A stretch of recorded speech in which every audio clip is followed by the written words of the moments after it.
선거가 끝나고 나니 결과에 대해서 정말 가혹거리만큼 비난이 거셉니다.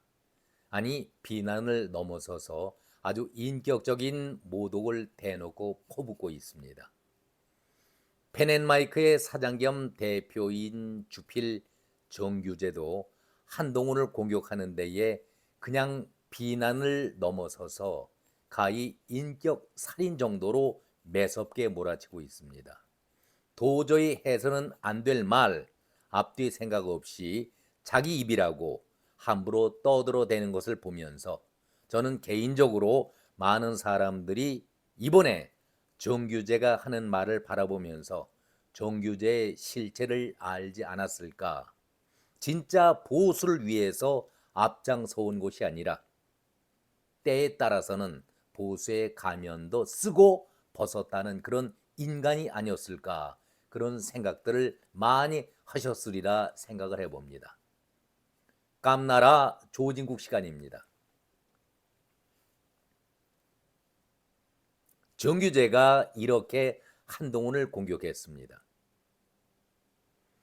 대한민국에서 최고의 아파트에 살면서 또 휴대폰도 아이폰을 사용하는 것에 대해서 아주 맹렬하게 비판을 했습니다.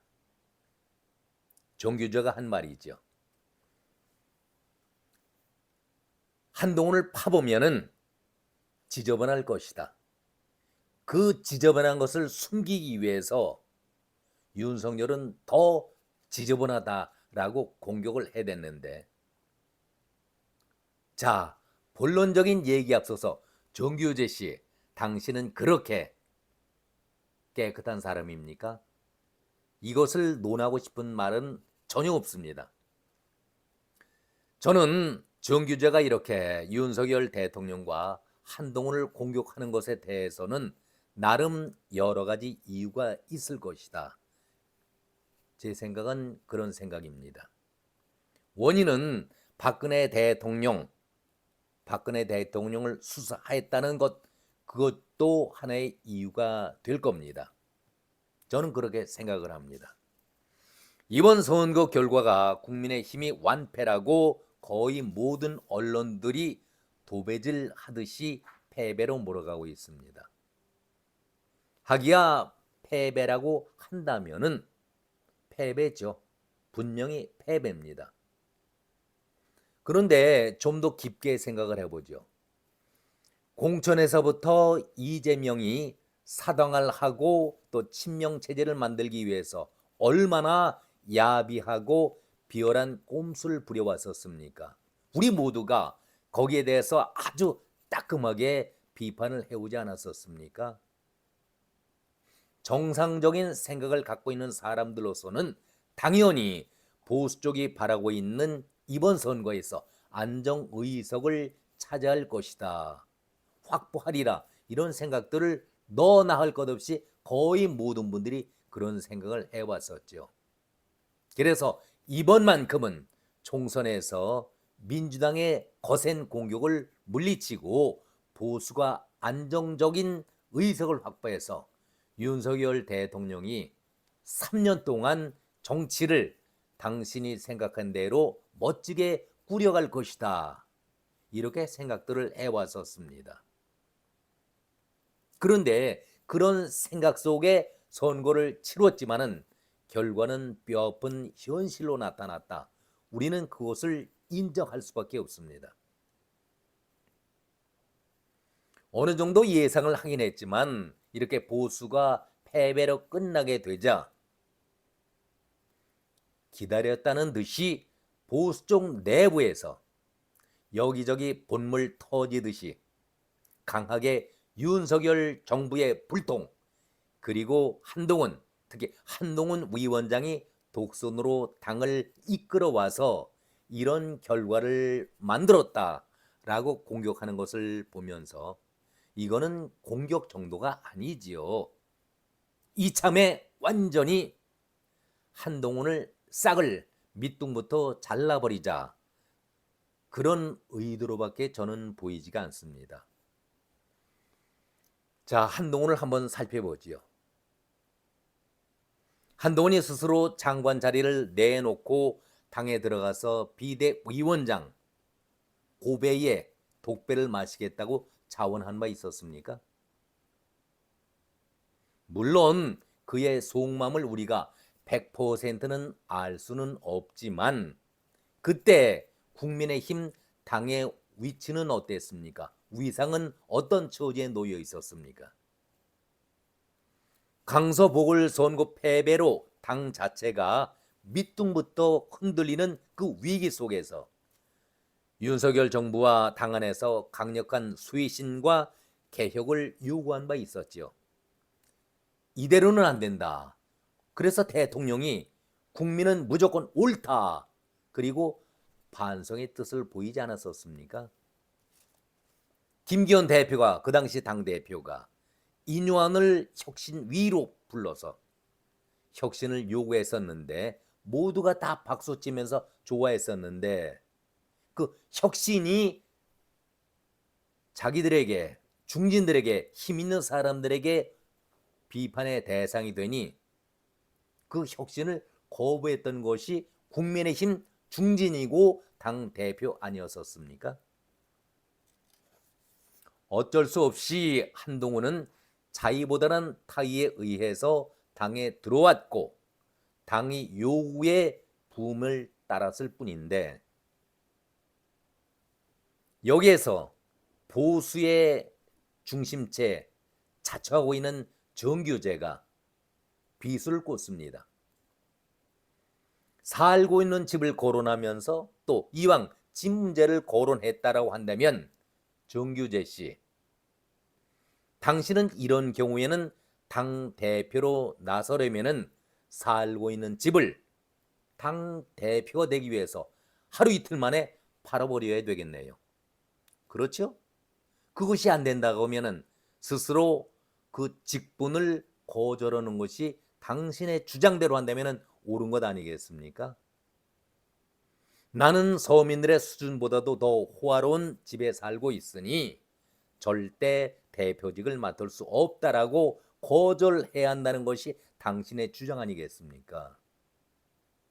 그것이 아니라면 왜 이 시점에서 집 문제를 끄집어낼 수 있습니까? 어떤 의도에서 이런 말을 했는지 아주 유치하지 않습니까? 한동훈이 비대위원장이 되기 위해서 그 집으로 이사를 갔습니까? 당권을 장악하기 위해서 자기가 살고 있는 집으로 급히 옮겨갔습니까?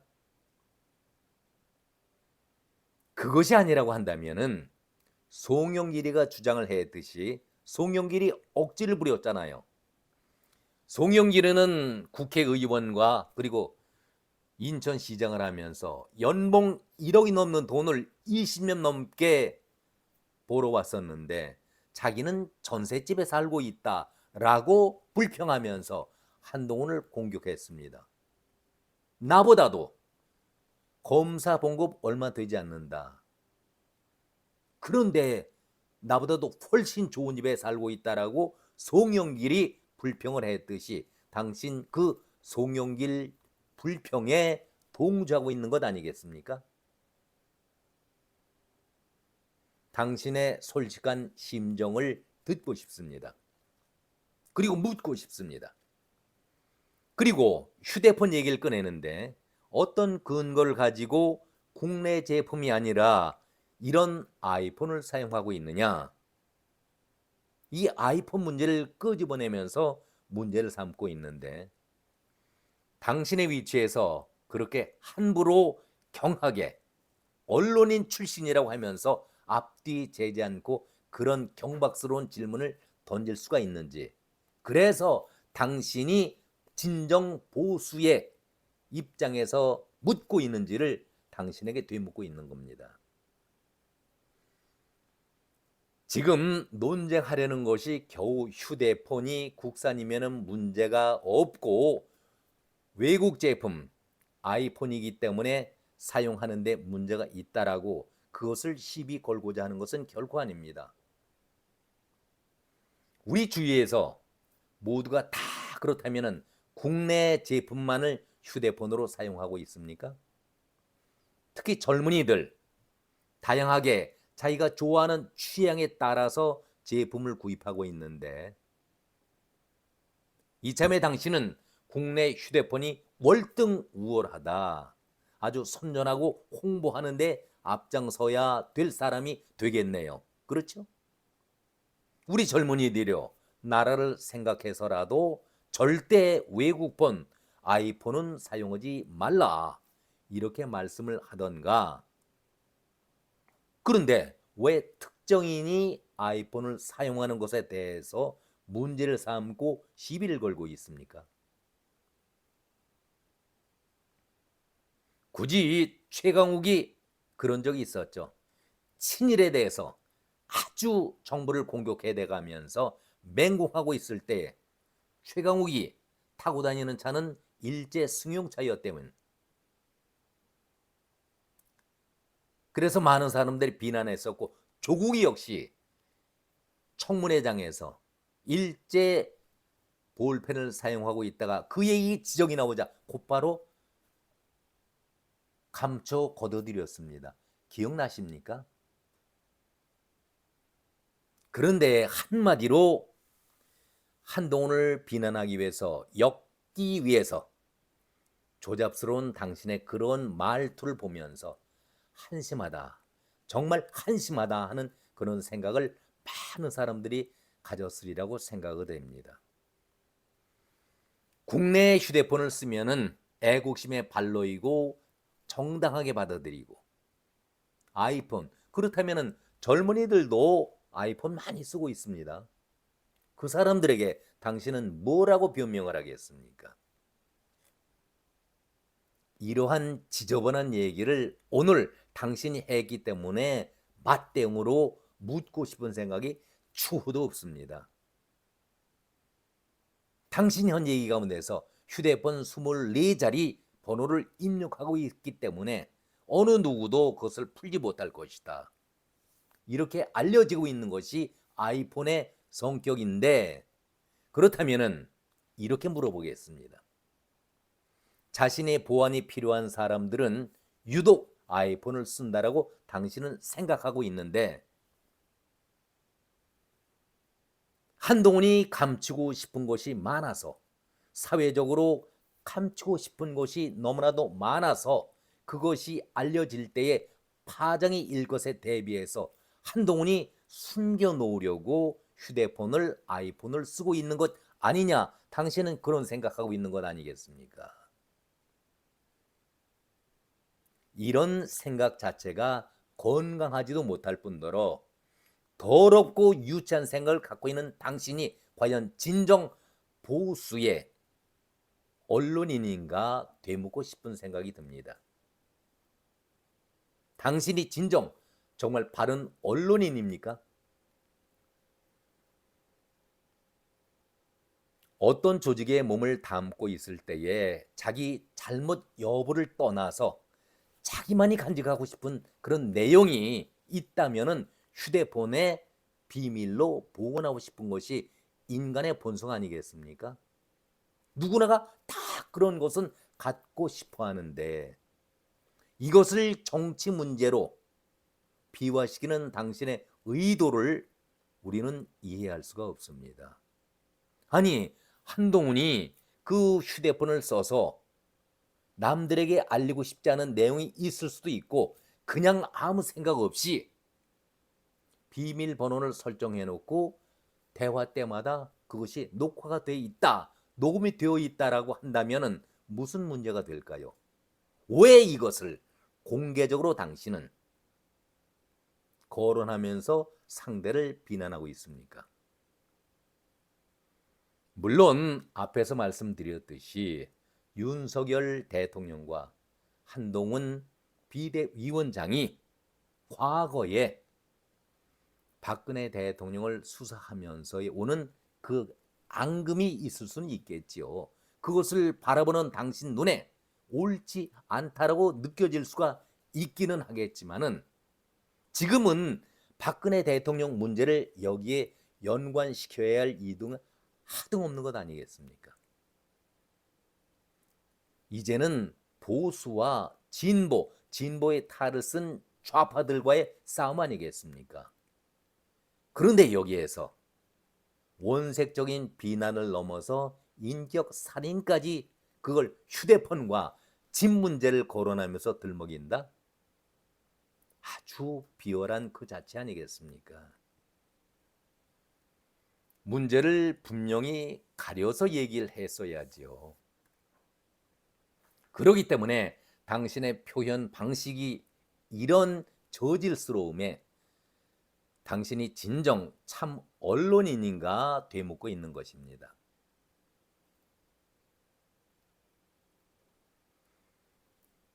이 과정에 있어서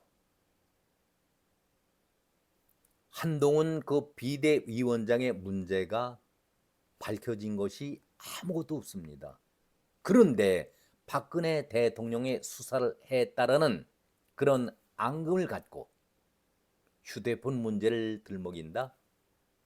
옳지 않은 자세죠. 그릇 자체가 그야말로 종짓잔보다도 작은 행동 아니겠습니까?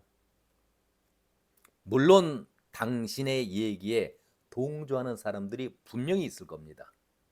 그러나 그 반대도 당신을 지지하는 사람 못지않게 더 많다라는 것을 항상 기억을 해야 합니다.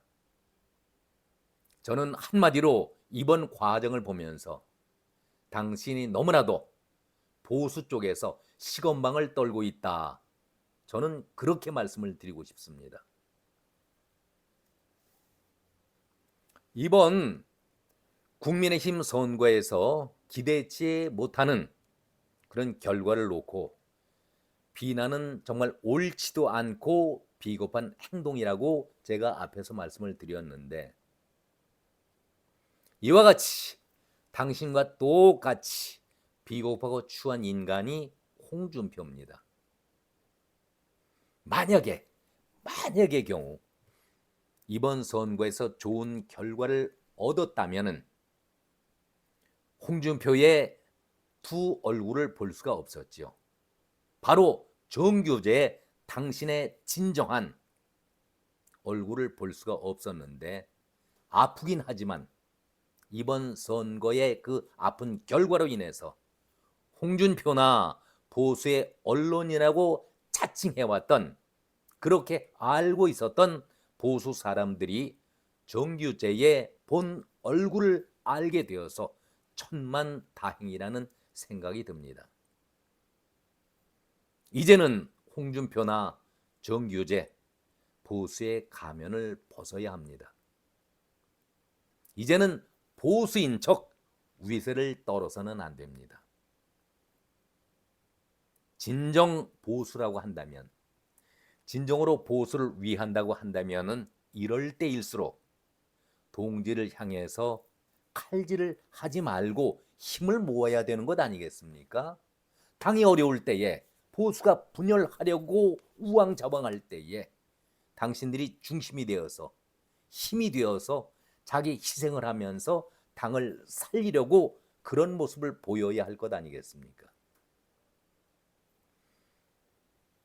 홍준표는 마치 망아지 뛰듯이, 제 세상 만난 듯이 아주 신나서 연일 거품을 물고 한동훈 때리게 열을 올리고 있습니다. 아니, 홍준표가 물러난 한동훈에게 연일 비수를 꼽고 반대로 윤석열 대통령에게는 납작 엎드리고 있습니다. 왜 그럴까요? 그것이 홍준표의 본 얼굴이고 본 마음입니다. 전형적인 홍준표의 이중성, 본성과 본색을 그대로 보여주고 있습니다. 이준석이가 떠나자 홍준표가 이준석의 대역을 아주 잘하고 있습니다. 하루도 아니고 연일 나흘 동안 쉼 없이 홍준표는 한동훈을 몰아세우고 있습니다. 자기가 하고 싶은 얘기를 마음껏 떠들어대는 홍준표입니다. 어제도 그랬었죠. 총 한 번 쏴본 일이 없는 병사를 전쟁터에 사령관으로 임명해놓고 이길 수 있다고 본 사람들이 바보다, 이렇게 비판을 했습니다. 윤석열 대통령이야말로 정권 교체도 해주고 지방선거도 해줬지만 우리에게 지옥을 맛보게 해준 한동훈이 무슨 염치로 비대위원장이 된다는 거냐, 이렇게 지적을 한 바도 있었습니다. 첫날 11일 한동훈 위원장이 모든 책임을 오롯이 내가 지고 물러난다, 사과의 말씀을 했을 때에 당신은 한동훈 뒤통수에 칼을 꽂았습니다. 깜도 안 되는 애가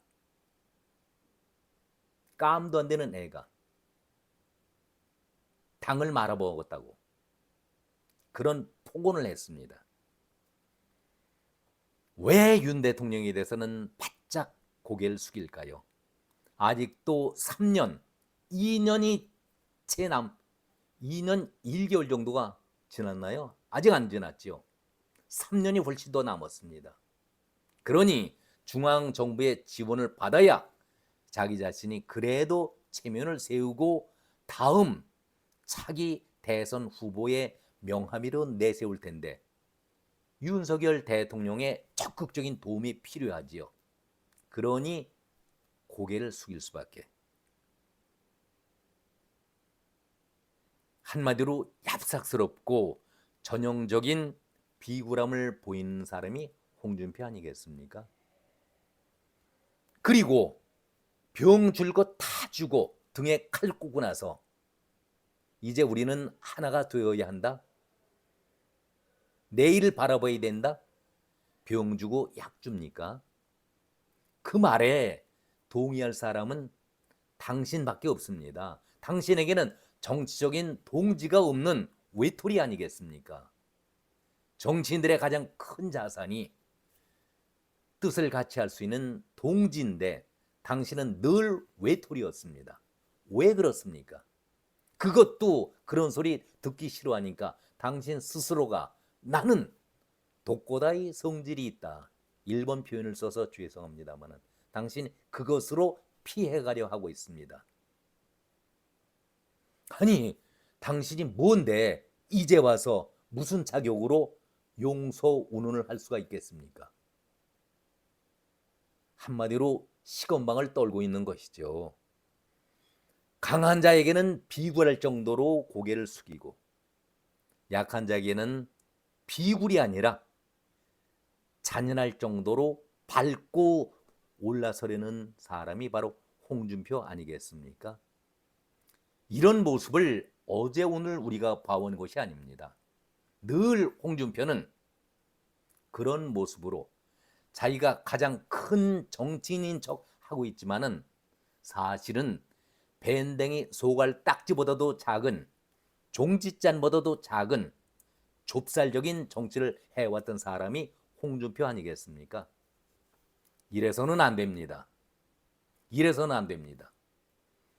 여기에 제가 앞에서도 말씀드렸듯이 이준석이가 당을 떠나자 그 대역을 충실히 홍준표가 하고 있는데 요즘에 이준석과 홍준표가 주고받는 얘기를 들어보면은 한마디로 가관이라는 생각이 듭니다. 개혁신당의 이준석이 연일 홍준표를 한덕수 후임으로 총리를 해야 한다라고 말을 하고 있습니다. 이를 액면 그대로 생각하는 사람들은 이준석 자신도 내가 이런 말을 하고 있지만 절대 나는 그렇게 생각을 하지 않는다라고 속마음은 갖고 있을 겁니다. 이준석은 윤석열 정부가 무너지기를 바라는 마음이 누구보다도 강한 사람인데 아니 홍준표를 윤석열에게 같이 총리와 대통령으로 연결시켜준다? 한마디로 윤석열 정부를 망하게 하려는 의도가 짙다. 저는 그런 생각을 하고 있습니다. 윤석열 대통령과 홍준표 물과 기름 사이 아니겠습니까? 아부를 떠는 홍준표지만은 대통령은 용납하지 않고 있는데 아주 내각을 결단 내려고 이준석은 속마음을 숨기면서 계륵과 같은 홍준표를 정부 쪽으로 밀어넣고 있는 것 아니겠습니까? 아주 야비하고 저주스러운 그런 행동 아니겠습니까? 국정 상당 부분을 홍준표가 맡으면은 더 활발하게 생기 있게 꾸려나갈 수 있을 것이다. 윤석열 정부가 위기에서 탈출을 하려고 한다면은 시원한 홍준표가 제격이다. 사실은 이준석이가 그 반대의 속내를 숨기면서 하고 싶었던 얘기 아니겠습니까? 솔직히 윤석열 저주하면서 이준석이가 이 위기 관리를 홍준표를 통해서 구하려고 윤 정부의 성공을 바라는 의미에서 총리를 추천한다고 얘기를 했겠습니까? 이러니 우리가 정치하는 사람들의 속내를 제대로 알 수가 없는데 누굴 믿어야 합니까? 또다시 돌아가신 삼성의 이건희 회장 1995년대에 한 그 말씀, 우리 정치는 사류다, 이것을 돌아보게 됩니다. 정말 우리에게 있어서 깨끗하고 신선한 정치는 볼 수 없는 것인지, 내일은 비굴하고 추한 홍준표와 이준석에 대해서 다시 한번 정리해서 말씀을 드리겠습니다. 오늘은 여기까지입니다. 고맙습니다.